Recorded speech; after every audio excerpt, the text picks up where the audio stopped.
call the FARGODOME Authority meeting to order. Before we get to item number 1, any additions or revisions to the agenda? Hearing none, is there a motion to approve the agenda? Actually, sorry. Item number 5 will probably, I'll give a brief update, but we'll push to next month's meeting. I'll approve the agenda with the removal of number 5. Is that what you want, Rob? Just removed, or? Okay. Okay, first by Dan. Second by Rick. All those in favor say aye. Aye. Opposed, same sign. Okay, on to number 1, approval of the June 30th FDA minutes. Pages 1 and 2 and 3. Rick to move and approve. First by Rick, second by Mike. All those in favor say aye. Aye. Opposed, same sign. Okay, any old business bring before the authority? Hearing none, on to number 3, new business. Rob. All right. We will start with the financial report, page 4.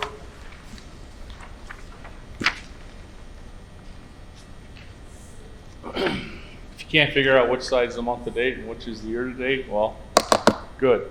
The left-hand side, the month to date, the month of June. Total event income of a negative $5,200 compared to a budget of $415,500. Indirect expenses, which is a dim bright spot. Indirect expenses of just about $272,000 compared to a budget of $336,300, or just about $65,000 below budget.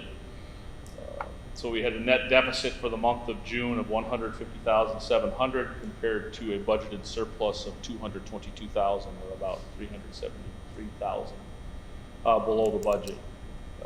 Obviously, that comes from, as we've talked at the March, April, May, June meetings, we've kind of shifted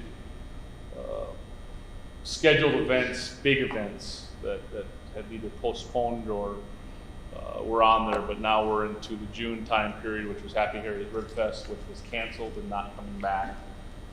And now then it also had the Elton John show, which has postponed out of 2020. So we know it's not potentially happening in 2020. So we are running it through the budget. So that had 2 concerts budgeted. So that's why that concert line item is $233,000, and then the Happy Harry's Rib Fest at $176,000 below budget. And then obviously the meeting rooms at $10,600. The other income comments, $16,000 below budget. As you can imagine, we are not really selling many tickets for any potential upcoming shows. I do see a little bit of a few refunds and then a few sales for Mercy Me, things such as that do have a new date in line.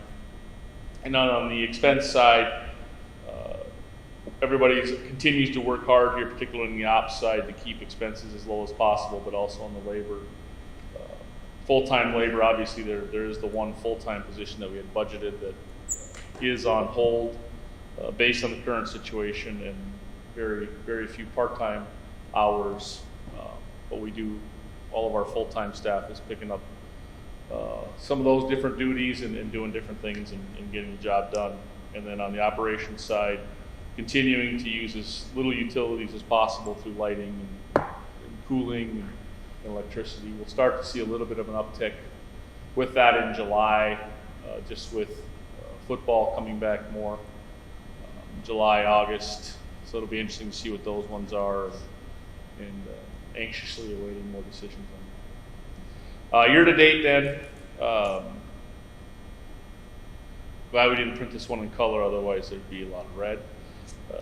But so bottom line is just we had a budgeted surplus of $222,000, but we currently stand at a net deficit of $181,500. So that's through the first $181,500 deficit through the first 6 months, or about $405,000 off the budget. As we kind of briefly talked about, I probably shouldn't say it, but based on July, August, September, October, November potential events that could or might or aren't going to happen now. That $420,000 or $400,000 deficit number on budgeted events is going to be around the hardest or the biggest number. If you look at it, August, we'll have 2 concerts run through it with Maroon 5 and Guns N' Roses both postponing. September, we'll have a concert and a couple of NDSU games in it, so the September share date has postponed out of 2020 as well. Still a little TBD on football, and then going forward that way. But through September, all of the concerts will be through. So you can kind of get an idea of what the rest of the year looks like if we remain at this activity level. We do have some meeting room activity to a certain degree starting up. Actually, tomorrow, the United Way comes in for their school supply drive, they'll pack and getting everything set up there. The North Dakota District Court, I believe, has contracted for their use of room 204 most weeks now through the end of December to use as a civil case courtroom for distancing. If they have cases, they were right when they said typically the case won't settle until we assign them a court date, so the 2 court dates that they've assigned have both settled. So they haven't had to use it yet. And then some other meeting room stuff coming as well. In the arena, again, still waiting to see what NDSU football will look like going forward. The youth football, as you may have seen the announcement by FM Athletics last week, they did cancel their season, so those 2 days are gone. Lisbon youth football, which is also an annual event, did inform us today that they met last night and they will not be having their event in the building as well. Minimal revenue for FARGODOME, but it's a good, neat little thing to see 4th, 5th, 6th, 7th graders playing around on the football turf, thinking that they're pretty big stuff. North Dakota High School Activity Association has given the go-ahead for high school sports so far. So we do still have the state high school football championships and state volleyball championships scheduled. High schools could use this effectively for distancing.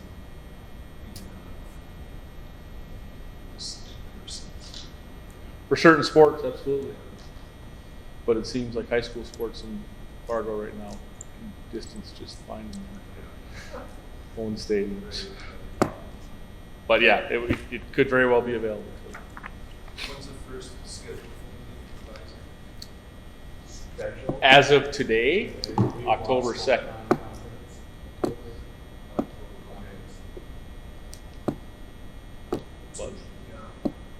Because all 3 non-conference games, the Oregon and the 2 home games, have now come off of the schedule based on other conferences' decisions. But I believe there's some work being done to potentially fill those dates or bring some back. So yeah, July, August, September, Well, I hope it's not as big, but it'd be nice. I did get an email last night. We fill out a quarterly attendance thing to the North Dakota Tourism Department so they can track it. So I got the email last night. She said, if you can you turn your form in, even if it's 0 due to COVID? And I said, it's 0 due to COVID. Do I really need to fill the form out for you? She goes, yeah, no, it's okay. It is what it is, but we're doing our best to get through. Any questions on the financials other than? Can I? Pardon me? You can ask for a motion, but you cannot make the motion anymore. Okay. So I'll entertain a motion. Move to approve. Second. Second. All those in favor say aye. Aye. Aye. Is this a roll call? Yeah. Normally it's. Yeah, this is a roll call. Yes. Troy. Yes. Nancy. Yes. Blake. Yes. Mike. Yes. Rick. Yes. Jim. Yes. You're talking too quiet and too fast for me. I got to keep up. My mind's a couple minutes behind right now. Normally you cheer. Of the committee report, but not of the financials. Oh, Do Rusty, yeah. Okay, Kurt next. Yeah, like I said, I kind of went over them a little bit, but not a lot current. You may have also seen the announcement yesterday that the Fargo Marathon has now canceled their marathon for August 29th. That was a decision made out of the parent company out of Boston. It's sad to see, but I think given the current state of things, there's just too much uncertainty right now. Being only 4 weeks out and not seeing the start of a downtick, I think there's just too much going on. Plus, I think from what I've read, I was starting to see that it was more so a lot of out-of-state registrants from farther away wanting to do it, since that one is about the only marathon that's happening now. So that may have, I do not know if that had anything to do with it. That may have had some consideration there, but I think, they had a good plan in place. Mark Knudsen, Mike Almquist, with the help of Sanford as the presenter of it. They had a very good plan in place. They worked very hard. They were talking about a lot of different measures, and could it have been done? Yeah, I probably think it could have been, but they just made the decision not to do it. So it's unfortunate for the community. Again, it's not a huge revenue generator for FARGODOME, but hotel nights, maybe some restaurant activity, maybe some shopping activity for those industries that have just been hammered by this event. It would have been nice to have something that they could have benefited from again finally. Okay. So B, committee reports, that was gone, and SUPIS is gone. We heard June financials. Mike, you want to give it? Any project updates? Project updates, there was really just one, and that's the dressing room, catering room renovation. There actually was a pre-construction meeting that happened on the day that we had the meeting, but that is moving along. That's really the only project. Construction engineers came on site yesterday and started doing the demo. The project is moving along, received city commission approval, and substantial completion is end of October. Final completion is about mid-December.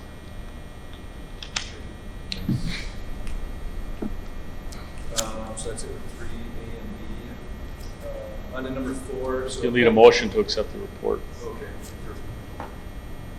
Okay. Okay, first by Mike. We just need a first on that. Just first. Okay. Okay, so then Troy, Yes. Nancy, Yes. Blake, Yes. Mike, Yes. Rick, Yes. Dan. Yes. Okay, thank you. On to number 4, so appointment of subcommittee members and chairpersons. After some discussion, looking for a motion and your blessing to approve these subcommittee members. So for finance would be Rick Steen, David Supis, myself, and Dan Armbrust. And then for building, it would be Mike Ellingson, Troy Gergen, and Nancy Jordan. Who would be the chair of each one? So chair of They got to decide if they're going to allow them on the committee yeah. first. So you're appointing them, so you don't need a motion on this. No, the authority needs to approve the membership of the subcommittees. Then the president appoints the chairs. Move to approve the subcommittee personnel. First by Nancy, second by Troy. Troy, Yes. Nancy. Yep. Blake, Yes. Mike, Yes. Rick. Yes. Dan. Yes.